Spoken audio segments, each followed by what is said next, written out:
Answer. Anthony Joshua is Olympic champion. First. Yeah.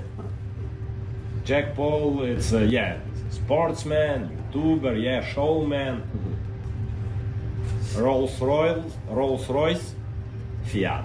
Well, we're hearing reports he's out there training with Usyk and the team, trying to pick up something, trying to rediscover something. That's very strange, Paul, isn't it? It is, but it's not on air. To feel what it's like to be in there with a big, strong, world-class heavyweight before the day, because I don't want him to get hit with the first jab and it's a whole new sensation. So, and you never know. You know, I think there's some game plans that he could cause a bit of trouble. Oleksandr Usyk delivers a stunning forecast for the Anthony Joshua against Jake Paul showdown. He points out that AJ remains an Olympic icon, while Jake is mostly a showman and YouTube figure. Usyk compares the meeting to a Rolls-Royce confronting a Fiat. You're correct. If Anthony Joshua won, Anthony killed this guy. Listen, a lot of questions, blah, blah, blah. Only one my answer. Anthony Joshua is Olympic champion. First. Yeah. Jack Paul, it's sportsman, YouTuber, showman. Rolls-Royce, Fiat. Listen, it's true. Yeah, I'm not, типа, я не обзываюсь. I have nothing better in mind. Yeah. It's just true. It's business, more money. Only this. So we need to pray for Jake Paul. Yes. I will pray Jake Paul because I want to fight with Jake Paul in active. Highlighting the vast difference in experience and skill, the moment unfolds like a quiet truth settling in. Despite the mismatch, he says he will pray for Jake Paul before this high-profile bout, a gesture woven with both concern and conviction.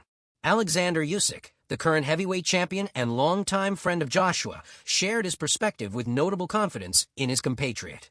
Usyk emphasized the respect and brotherhood he feels towards Joshua, highlighting the champion's exceptional skill set.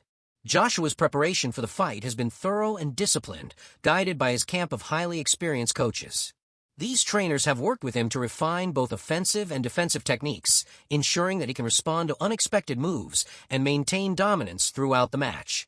Training sessions reportedly include a blend of traditional boxing drills, strength conditioning, and strategic sparring, all tailored to counter Jake Paul's unique style. The structured environment of Joshua's camp, reinforced by the input of veterans, underscores the fighter's commitment to maintaining peak performance. Analysts have suggested that even if Joshua does not intend to use full power, his skill alone creates a formidable challenge for any opponent stepping into the ring. Reports he's out there training with Usyk and the team, trying to pick up something, trying to rediscover something. That's very strange, Paul, isn't it? It is, but it's not unheard of. I've heard of a lot of fighters doing that. You see fighters, obviously, it's the old Rocky movies years ago, but you see a fighter losing to someone, all of a sudden they go in the camp and they start training and do a little bits together and become friends or whatever else.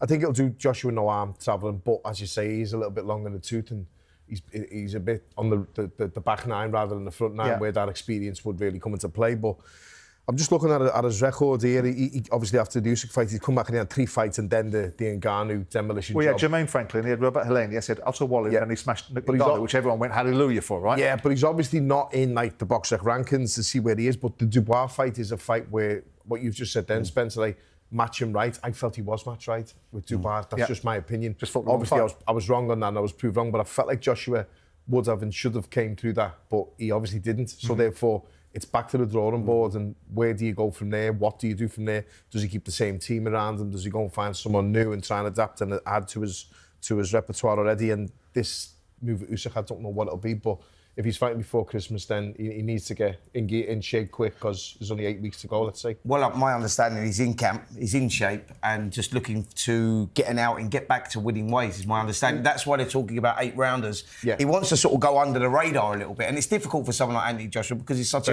commercial commodity. He's always been in shape all the time, hasn't he? Yeah. He always will be in shape. He's never, ever not been... But it's not about his physical shape, is it? No one's ever questioned his physical state. Zach, when I was talking about Anthony Joshua, and I know that the president of his fan club is here in Spencer, but I talked about the PTSD issue post various fights, whether it be the Oleksandr Usyk or the Daniel Dubois situation. But prior to Daniel Dubois, I always maintained that I felt that despite the performance against Jermaine Franklin, despite the performance against Robert Helenius, which had been blasted out by Deontay Wilder... Cha Sonnen, a former mixed martial artist and seasoned analyst, shared his take on the deeper meaning behind the matchup. He explained that Jake Paul's critics will soon witness clearly the kind of challenge he steps into when facing a professional of Joshua's stature. Sonnen stressed that this fight stands as more than entertainment. It becomes a measure for public perception about the legitimacy of crossover boxing events. The bout not only gauges Paul's abilities, but also shapes how viewers interpret boxing's shifting landscape. For Sonnen, this represents a defining moment that might reshape the belief of what creates a credible test within the sport at the highest level. Courage that it takes for Jake Paul to do this, as well as for Joshua. You know, this isn't Joshua's first time doing a spoof fight. He fought Francis. That was a spoof fight. Francis had never won boxing before, but we understood he has fought before. It was one of those things where when you got through it, like coming into the front side, I'm sure Anthony Joshua trained plenty hard for it. But coming out the back, he probably realized I didn't need to train for that at all. That was fun. That was a good time. I got to hear him call my names. I got to go out there. I got to be light on my feet. I got to lay on these combinations and then cut an interview and pump my hands over my shoulders like I accomplished something. What dreams are made of. And so Joshua did one of those fights. It was with Francis, and this is a completely different kind of that type of fight. But it's still that fight nonetheless. Jake Paul has abilities to win this fight. A lot of them involved moral victories. A lot of them involved getting out of the first round. And a lot of them would involve getting out of the first 2 rounds and haven't been knocked down yet. One would be getting out of the 3rd round. You've only been on the canvas once and you got up to your feet, you shook it off, and you're ready to keep going. Like, these things are all victories, but the fight that it's going to happen, I think it's a big deal for Jake Paul. I think it's a big deal for everybody involved. I think it's a big deal that Francis looks at that fight and realizes, oh, these things make sense. These things that make dollars, they make sense. That's his business. This was his opportunity that he missed out on. And now Joshua's going to have a lot of fun. And overall, I see the fight being one-sided. And people keep saying, well, slow down. Wait till you hear what all of the rules under exhibition. Broadcast personalities Adam Catterall and Nick Pete also offered their insights after the fight's official announcement. They noted that although the event has stirred immense attention and excitement, the fighters need to treat it with the seriousness of a professional contest. Joshua himself reportedly stated that he would temper the force behind his punches, signaling a controlled approach rather than an all-out offensive strategy. Catterall and Pete emphasized the dual responsibility this entails. While Paul gains exposure and experience, Joshua must uphold professionalism, ensuring the fight remains safe and credible. The balance between entertainment and sport is fragile, requiring both competitors to meet public expectations while staying acutely aware of their duties inside the ring. We're being told from those people that this is a fully professional boxing contest. I'd like to see the small print, to be totally honest with you. But that's what we're being told. We're being told that it's going to be 8 3-minute rounds. We're being told that they're going to use 10-ounce gloves, which are far too fucking small for Anthony Joshua to hit you in the face with when you're there. Listen, Jake's a good novice. Jake's a good novice. Oh, yeah. And if he wanted to have a legitimate career in boxing, then he would climb the domestic rankings in America, and he might even make top 50. He might make top 50 if you pick him right, great. But if you put him in with meritocracy and put him in rankings and actually make him fight the number 49 guy in America or try and climb up, he's going to get found out because he's a utter novice. Now, I speak from experience here. I did an exhibition bout with Shane Neary, a former world champion, and I was fucking 2 or 3 stone bigger than him. I was 5 inches bigger than him, very similar to AJ and Jake Paul. And I was a novice. I'd sparred and moved around my whole life, but I'd never been in a competitive fight. And we did it for charity. And we did 3 rounds. And at the end of it, I realised, and I knew it going in, that Shane Neary controlled pretty much every second of those 3 minutes. Pretty much every second he controlled. He put the pressure on me in 1 round. He hit me with the body shot in the 2nd round. And he caught everything I threw at him in the 3rd round when he said, go on, try and knock me out. Caught everything. And, you know, In a similar vein, Anthony Joshua controls every second. Brendan Shaw, former UFC fighter and current commentator, turned his attention to Joshua's strategy for the matchup. Shaw and fellow analysts noted that Joshua might not view this fight as critically competitive in the usual sense. This outlook comes from recognizing that Joshua is already a top-tier athlete with championship pedigree.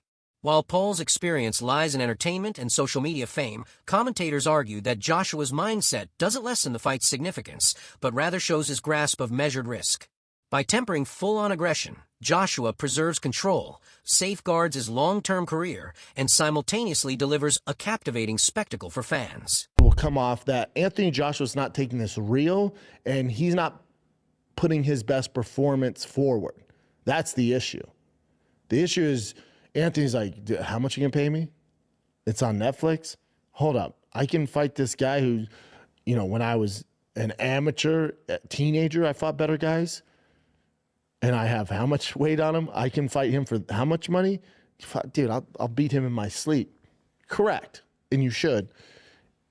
And it's such a disservice to the sport of boxing and to the actual fans of boxing if Anthony Joshua doesn't go out there and absolutely dominate Jake Paul. If it goes to decision, if it goes past 6 rounds, Houston, we have a problem. Boxing, we have a problem. And now, people are going, where was this energy with Gervonta Davis? Different. You're talking about a very, very small guy. I've worked with Gervonta. He's fucking tiny. And size can overshadow a lot of that stuff. I still think Gervonta should still win that fight. And the body shots, if he's taking it seriously, that should have got the job done. But obviously he has his legal issues and that went out the window. But when you're talking about an actual world-class heavyweight who went toe-to-toe with Klitschko, with fucking all these bad boys, if Anthony Joshua takes this serious, as he should, this shouldn't even be a competition, and it's brilliant. Because for Jake, okay, cool, man. Got knocked out by one of the best to ever do it, or got finished by one of the best to do it. At least I got in there.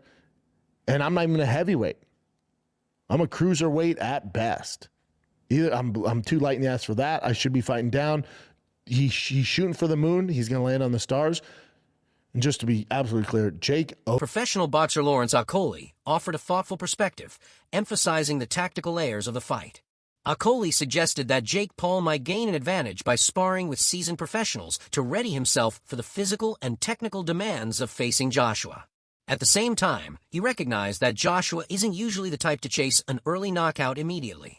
This observation underscores that Joshua's power extends beyond brute strength, encompassing strategy and pacing, which allow him to control the fight while staying composed.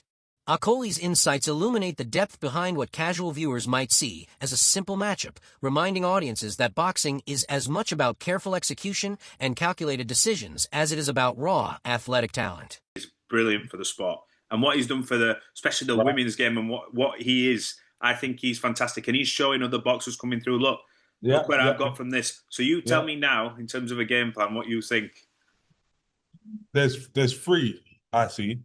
One of which is, bear in mind, AJ is not I'm gonna come out and get this over in 1 round kind of guy. He does do it, don't get me wrong, but that's based off of other people's work. So when you see AJ versus Ngannou and him were having a fight before AJ started landing the great right hands off of Ngannou going southpaw. I don't think AJ's first instinct is to go in and go double jump, uppercut, left hook to the foot and rip into people. He likes to box. He's a natural boxer. So I think he's going to be just going through stuff. He hasn't been in the ring for over a year. He's going to be, popping jabs. Legendary ring announcer Michael Buffer shared a distinct perspective on the impact of Jake and Logan Paul in today's boxing scene. He pointed out how the brothers have injected fresh energy into the sport, drawing in younger audiences who might not have otherwise followed boxing. Their skill in crafting compelling storylines, building suspense, and generating massive excitement has noticeably broadened the sport's reach.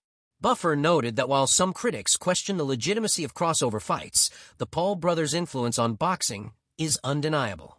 By bringing in new fans and boosting mainstream interest, they have created avenues for wider engagement and media attention.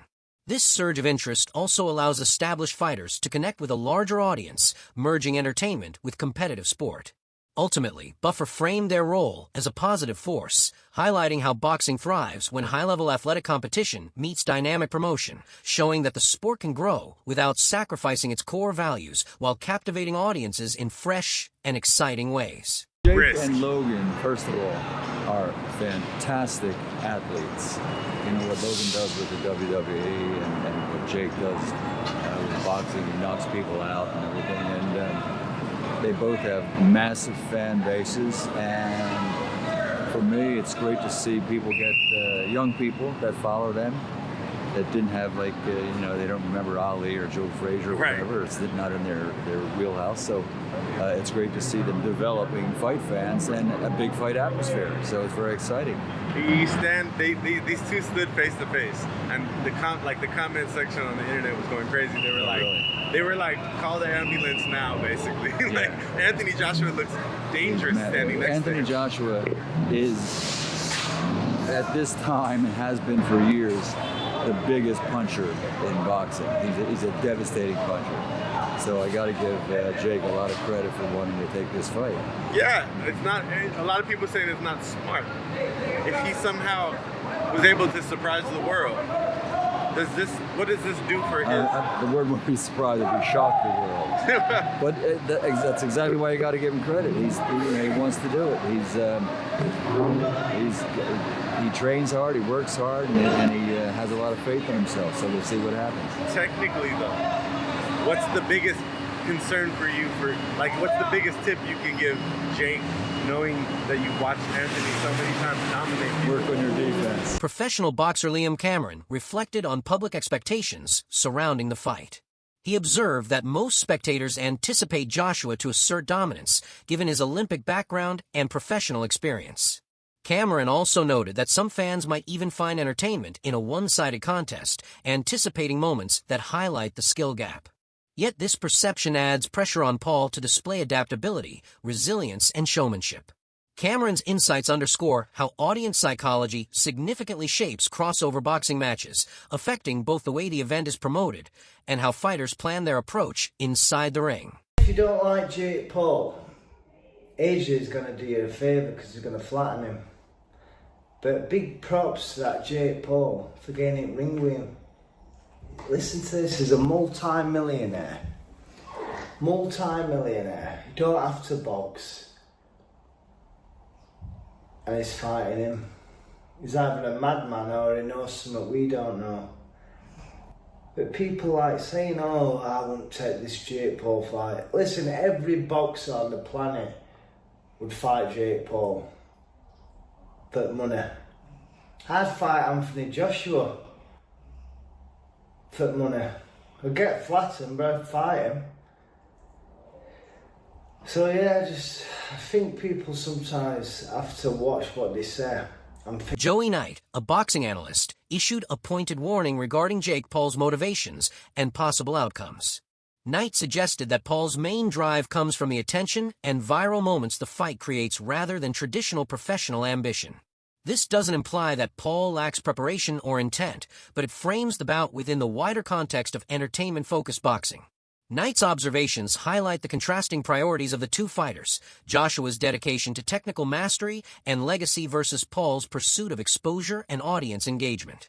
This dynamic adds complexity to predictions and weaves additional layers into the narrative, deepening the storytelling element of the matchup and emphasizing how differing goals shape both the in-ring strategy and the broader perception of the fight. A lot of cash, maybe not as much as the Anthony Joshua fight, but a lot of cash, and can still have a serious chance of going on to earn even more paydays. Whereas the damage that it could do to his body could be irreversible for that opportunity to earn money in a boxing career going forward. So is this the retirement bag? Or do you actually think you can win? Because I read a study recently, and I believe it said something along the lines of men overemphasize or overcalculate their ability to fight by about 500 times. And I'm saying Jake Paul would probably need to be 500 times better to stand a chance against Anthony Joshua. And I can't get how he doesn't already know this. Surely he has sparred with heavyweights. Surely the recent sparring that he had with the likes of Shakur Stevenson and with the likes of Ray Ford, amongst others, Badu Jack, surely that would have taught you that there are levels to boxing. And if these small guys are able to show you things that you had no idea that you were vulnerable to in a boxing ring, what happens when someone who hits 4, 5, 6 times as hard as that does the exact same thing to you and lands it on your chin? The whole reason of why I know where I am in the influencer boxing scene, in the misfit scene, is because of the level that I have sparred at. I've sparred boys that have gone on to box for world titles. I've sparred with English champions, and I've sparred with... That's it for today's video. Stay tuned for what's coming next.